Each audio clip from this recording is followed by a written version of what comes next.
María José, 11 meses. Luis Ángel, 3 años. Rosana, 11 años. Elizabeth, 16 años. Jorge Alberto, 20 años. Eric Miguel, 23 años. Elizabeth, 18 años. Marcela, 32 años. Sergio, 48 años. Lugarda, 79 años. José Melquiades, 78 años. Jesús, 84 años. Todas estas son personas robadas o desaparecidas. Sus familiares siguen buscándolas. De que esto se logre depende en gran medida lo que ocurra en esta asociación. Vamos a conocer a su fundadora. Asociación Mexicana de Niños Robados y Desaparecidos. ¿Así se llamó siempre? Sí. ¿Cuánto tiempo tiene de fundada? Se fundó el 7 de septiembre de 1997. ¿Cuál es la razón de que existiera una asociación de esta naturaleza? A mí me robaron a mi nieta. ¿En qué año? En el año de 1994. ¿Tenías más nietos? Sí. Tenía otro nieto 2 años mayor que ella. Ella tenía 2 años, hijos de mi hija.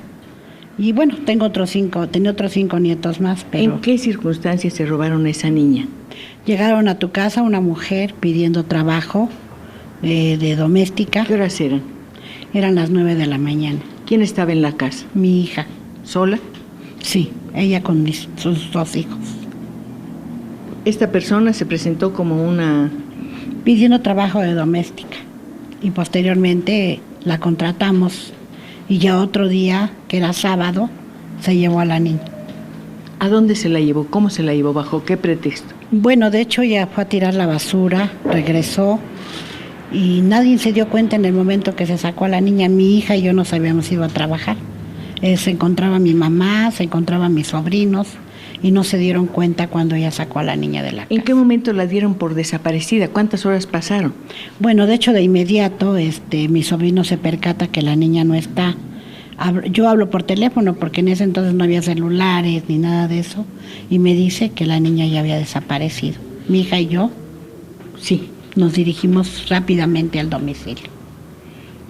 Enseguida, ¿qué hicieron? ¿Cómo empezaron a buscarla? Entre las personas que pasaban, entre los vecinos, fueron a la radio, a la televisión, ¿qué hicieron?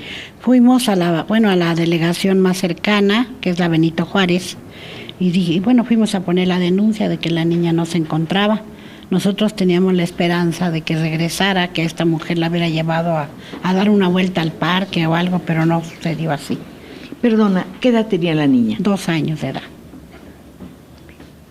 Me imagino que era muy lista, pero ¿podía regresar sola a su casa? No, pues ella tenía 2 años apenas, no podía regresar sola. ¿Las autoridades qué respuesta o qué apoyo les dieron? Nos apoyaron porque de inmediato pues empezó la búsqueda por parte de la Procuraduría, pero se lleva tiempo y ese tiempo es oro. De hecho, yo a las patrullas les daba la fotografía con la esperanza de que me ayudaran a buscarla. Es muy angustioso ver precisamente esas fotografías donde se dan datos de la persona extraviada o robada. ¿Cuáles eran los datos, las señas que ustedes proporcionaban de tu nieta? Yo me recordaba que mi niña tenía un lunar en el cuello. Eso era la seña particular. Con esa seña tan pequeña, para muchas personas imperceptible, ¿es posible localizar a alguien? No, de hecho, pues decíamos que tenía un lunar, que tenía una alergia, porque fíjate, hay algo que nosotros en ya teniendo la asociación, le hemos puesto cuidado. Las señas particulares son muy importantes para dar con el paradero de una persona. Cuando hablamos de señas particulares, ¿a qué nos referimos concretamente y en un terreno profesional? Por ejemplo, la dentadura, lunares, pecas, cicatrices. Las huellas digitales son importantísimas. ¿Es importante sacar las huellas digitales de un bebé? Claro que sí, ¿En el hospital? Desde que nace es muy importante.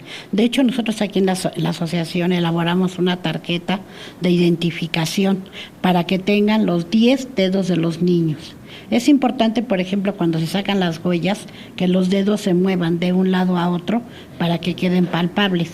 De otra manera no sirven las huellas. Ustedes lamentablemente no tenían esos datos de tu No había niño. nada, no teníamos nada. ¿Fotos recientes?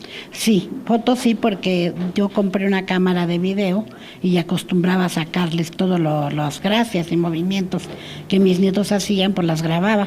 Y afortunadamente sí contábamos con muchas fotografías. ¿Cuál fue la reacción de los hermanos de la niña extraviada? Bueno, mi niño tenía apenas 4 años, ella tenía 2 años. La verdad, pues el niño empezó a llorar, se puso triste. Y pasa algo muy curioso, cuando pierdes a un ser querido, te olvidas de los que tienes. Quien se hizo cargo del niño fue la otra abuelita y nosotros nos dedicamos a buscar a la niña. Los amiguitos de la niña, los vecinos. Fíjate que cuando esta señora se lleva a la niña, estaba jugando con una amiguita con la que ella se juntaba mucho en el patio.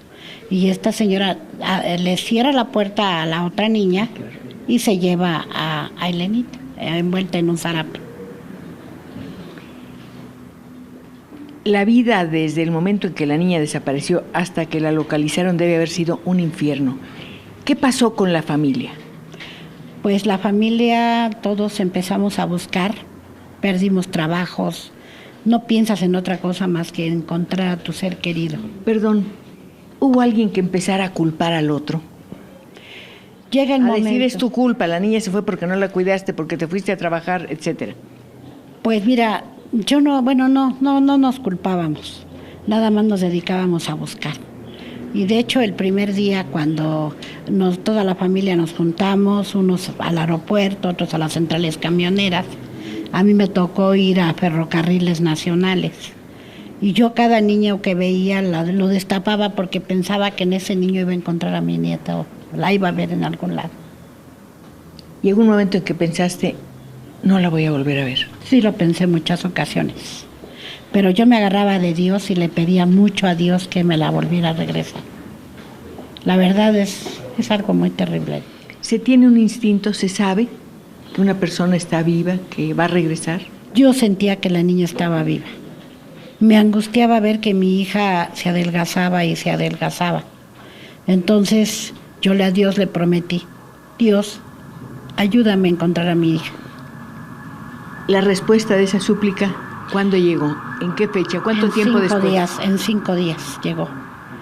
Yo ya llevábamos 45 días y me hinqué en tu casa, le dije, Diosito, ayúdame a encontrar a mi nieta. Yo te prometo ayudar a otras personas que están pasando por esto. O sea que Elenita pasó 50 días fuera de casa. Así es, 50 días. ¿Dónde la encontraron? ¿Cómo la recuperaron? Bueno, de hecho, roban otra niña el 4 de enero y en Tláhuac. Entonces, los tíos andan pegando volantes y una persona le dice, allá en San Agustín venden niños. Ellos van a San Agustín, se hacen pasar como personas que van a comprar una niña y así es como dan con esa banda de robachicos. Recuperan a su nieta, a su sobrina y la Procuraduría inmediatamente se trasladaron y detuvieron a las personas y entregaron a mi nieta. ¿Ustedes tuvieron que pagar un rescate? No, ni un centavo. La Procuraduría nunca nos pidió dinero ni nunca pagamos dinero por nada. ¿Qué día volvió Elena a su casa? Ella volvió el 9 de enero de 1995. Una fecha inolvidable para toda la familia.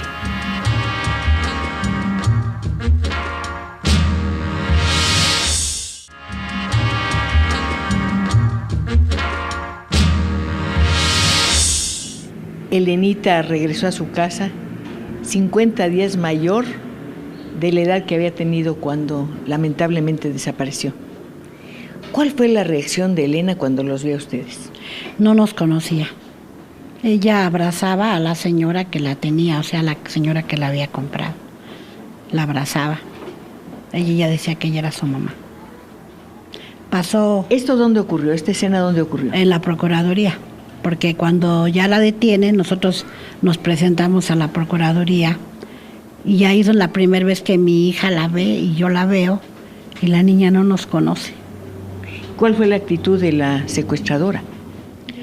Bueno, de hecho la secuestradora ya estaba detenida, llegaron los agentes con ella y con la persona que dirigía la banda llegaron y los encerraron. ¿Quién dirigía la banda? Un señor de nombre Rodolfo Noriega, que es la persona que mandaba a esta mujer a robarse a los niños. ¿Ella sintió alguna vergüenza frente a ustedes? ¿Demostró algún arrepentimiento? Digamos? No, para nada. De hecho, cuando fueron las audiencias, la mamá de Esmeralda decía... ¿Quién es Esmeralda? La otra niña de 2 años que también se robó el 4 de enero. Decía que había camionetas que andaban, que andaban vigilando su casa. Y ella contesta desde las rejas, dice, yo acepto que me robe a su hija, pero no acepto que diga que la andamos vigilando. Entonces, pues no había ningún remordimiento sobre ella. Imaginemos el momento en que ustedes regresan a casa. ¿Quiénes fueron a recoger a Elena? Mi hija y una servidora, mis hijos, toda la familia fuimos a recogerla. ¿Fueron en automóvil alquilado, en su coche? Bueno, fuimos en transporte público porque relativamente el coche que yo tenía se había descompuesto. Se lo pregunto por una razón, porque si hubieran ido en el coche hubieran tenido una conversación diferente a la que pudieron tener en un transporte público, donde los podían oír otras personas. Transporte público. De hecho, mi hija y yo desde las 5 de la mañana estábamos en la Procuraduría, porque ya sabíamos que habían detenido a la mujer y estábamos esperando que nos dieran informes. Fuimos a la oficina del señor procurador, en ese entonces que yo no recuerdo su nombre, y nos dijo, ya la niña está en la Procuraduría. Me imagino que fue difícil creer que ese sueño se había realizado, pero cuando la vieron ya con ustedes en el transporte público de regreso a casa, ¿iba usted con ella? Sí, de hecho, pues ¿Iba cerca de ella, a su lado? Sí, me la iba cargando a mi hijo, porque una cosa muy curiosa que ha pasado en otros casos, que la niña a mi hijo, que era su tío, sí lo reconoció. Pero a su mamá y a usted su no. mamá y a mí no. Entonces mi hijo la llevaba cargada y nosotros pues ahí íbamos junto de ella. ¿Qué pasó cuando llegaron a casa? Cuando llegamos a casa, los vecinos habían organizado una fiesta. Había carteles en todo. Es un edificio muy grande en donde es tu casa, de 84 departamentos. Y había carteles con bienvenida a casa, todos te queremos, había pasteles, refrescos, todos los vecinos se organizaron. Entonces fue algo muy hermoso cuando la regresamos, cuando la llevamos a casa. Ante ese mundo recuperado, ¿cómo reaccionó Elena? Estaba como ida, o sea que ella pues veía todo, no estaba como ida, no reflexionaba, pues sí, no se veía triste. De hecho, nosotros supimos que la niña estuvo encerrada, la tuvieron encerrada, y posteriormente ella le tiene mucho miedo al encierro hasta la fecha. ¿Qué otros vestigios de esa malísima experiencia han notado ustedes? Nada más eso, que ella le tiene miedo al encierro, pero pues con el tiempo lo va superando, porque pues ella desde que nació, desde que volvió a nuestro lado, ella se ha visto puro hablar de niños robados. Desde ese momento yo empecé a ayudar a las personas y a transmitirles lo que yo había aprendido dentro de la búsqueda, y precisamente es lo que ella ha visto siempre, niños robados. ¿Ella tiene muñecas? Sí. ¿Alguna vez en sus juegos habla de muñecas robadas? No. De hecho, pues ella tenía muñecas, pero ya después de que regresó, como que ya no se le dio mucho jugar con muñecas. Pocas amigas, es muy comunicativa. Es lo que iba a decir, ¿cómo cambió su vida? Pues sí, ya empezó ya a tener amigas, a platicar con las amigas. De hecho, bueno, ella es casada y se desenvuelve mucho. ¿Hablan ustedes de esta experiencia? Siempre se habla de niños robados. Siempre. ¿Pero hablan de la experiencia de Elena? Sí, muchas veces. De hecho, ella misma ha hablado de su experiencia. ¿Qué edad tiene ahora? 20 años. Es casada, me dice. Es casada, ella tiene una niña de 5 años. ¿Qué actitud tiene frente a su hija, Elena? Pues la normal, ya no le quedan secuelas. Yo siento que ya no, porque lleva una vida normal. O sea, pues sus emociones son un poco violentas. ¿En qué sentido? En que todo quiere rápido. Ella es así, muy activa. Del momento en que desapareció Elena al momento en que estableciste esta asociación, ¿cuánto tiempo pasó? Fue de inmediato que empezamos a trabajar. ¿En dónde? En la casa, o sea, no había oficinas, fue en la casa, sin asociación. Empezamos a ayudar a las personas que estaban pasando por la misma... ¿Cómo se enteraban? Por los medios de comunicación. De hecho, pues salimos en muchos medios de comunicación y las personas llegaban. Tenías tú, mejor dicho, la certeza de que podrías ayudar? Sí, porque yo se lo prometí a Dios. Cuando estaba en la búsqueda, yo le prometí a Dios que si Él me regresaba a mi niña, yo iba a dedicar mi vida entera a ayudar a otras personas. Lo que es la vida, ¿verdad? Tú fuiste en busca de realizar el sueño de recuperar a tu nieta y gracias a que lo lograste, hoy muchos hombres y mujeres pueden justamente vivir la experiencia de recuperar a sus seres queridos.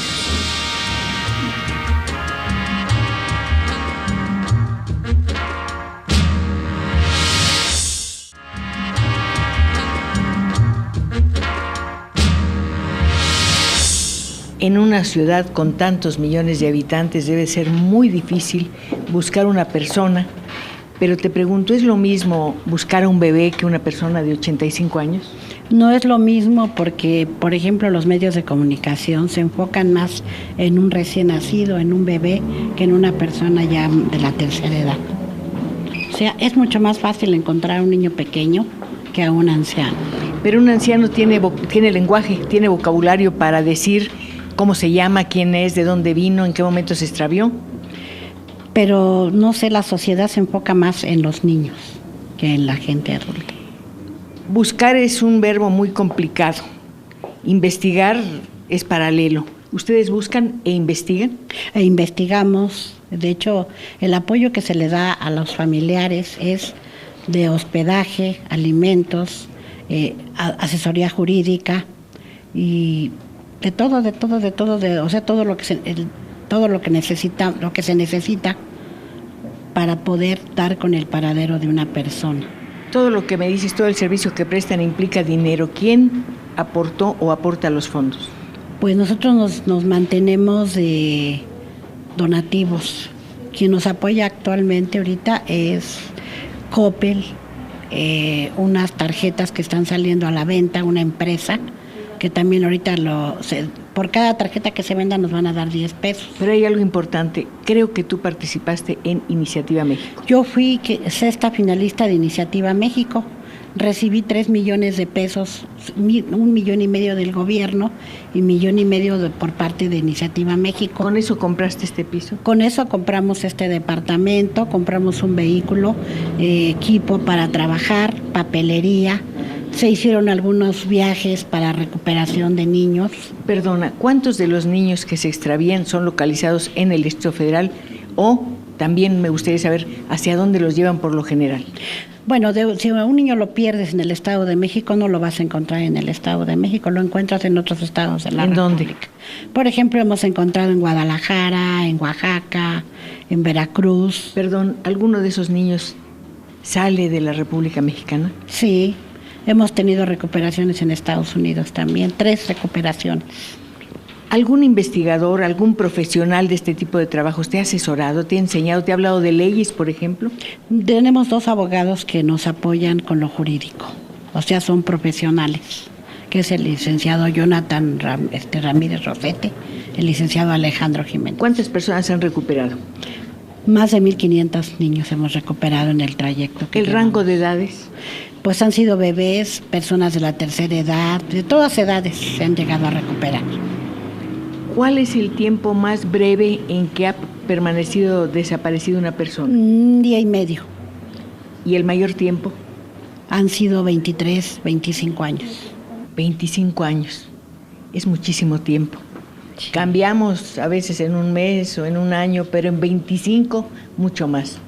Quienes perdieron a esa persona se daban cuenta de que el hombre desaparecido de ninguna manera sería el mismo que iban a encontrar.